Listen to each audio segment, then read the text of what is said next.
Today, amid violent protests, Greece passed its austerity package, clearing the way for a bailout from the International Monetary Fund and the European Union. Protests also continue in Spain, France, and throughout Europe, and more are slated there for tomorrow. Could Europe's summer of discontent lead to America's winter of misery? To explain why what's happening in Europe could be a sign of things to come here is Euro-Pacific Capital CEO and radio host Peter Schiff. Peter, it's a pleasure. Welcome here.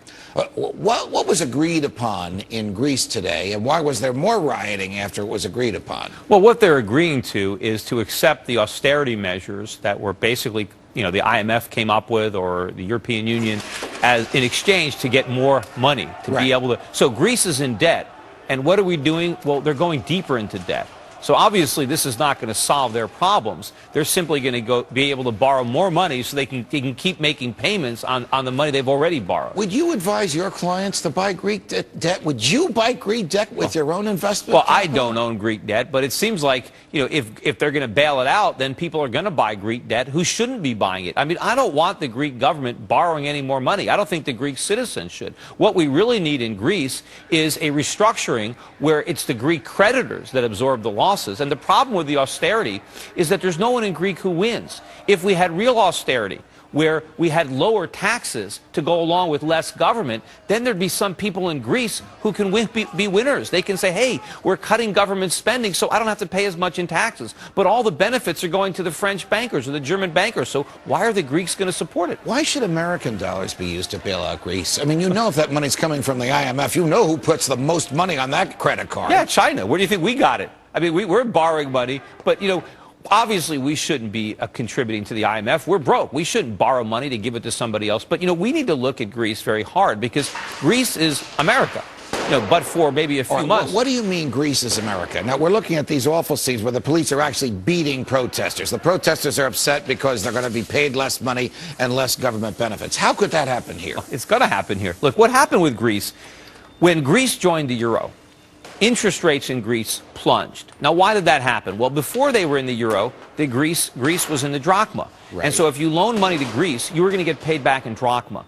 And the world knew that the drachma was going to have a lot of inflation, that the Greek government was going to print a lot of drachma, and so interest rates were high in Greece. Right. The minute they joined the euro, nobody was worried about inflation because now they were going to be paid back in euros. So interest rates plunged. Now, what did the Greek government do in response to low interest rates? They borrowed a bunch of money, right? And they promised all sorts of benefits to government workers to get their own re-election. And eventually it dawned on people that, wait a minute, it is the euro, but Greece has borrowed so much money. What if they default and then interest rates shot up and then they had a problem? Okay, take that explanation and move it across the Atlantic Ocean. Our debt is about $14.3 trillion. The president, who has added $2.5 trillion to it in just 2.5 years in office, wants to add another $2.5 trillion to it in just 1 year. We pay about $414 billion a year in interest only on that debt. Could those riots come here? And if they could, what would trigger them? What would cause them? The reason that we're borrowing so much money, it's the same reason that the Greek government borrowed so much money. Because they could, because rates were low.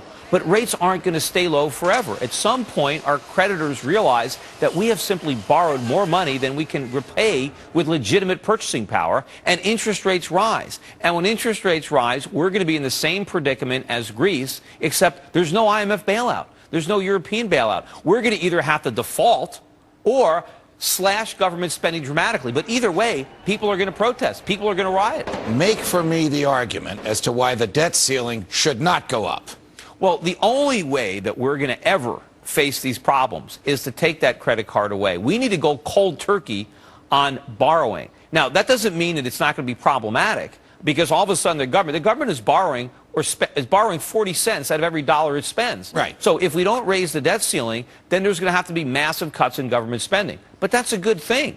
I mean, it might be painful in the short run for the people who are going to get less money, but it's the only solution. If we raise the debt ceiling, that means we're deeper in debt. And that means when we ultimately have to do the right thing, it's going to be that much more painful because there's even more debt. Got it. Got it. Peter Schiff, it's a pleasure. Thank you for joining us.